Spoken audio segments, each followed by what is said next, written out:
Chicken வச்சு ஏதாவது பண்ணலாம். Korean fried chicken.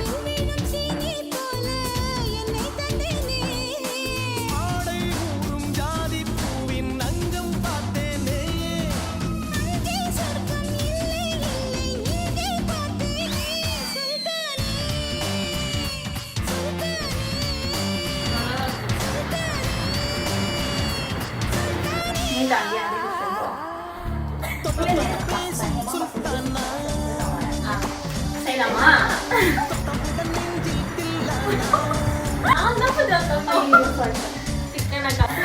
இன்னொரு டேக். சரி அமைதியா இருங்க.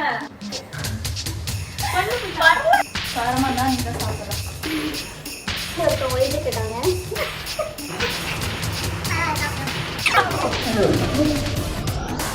சொல்ல வேணாமா? சாப்பிடலாம்.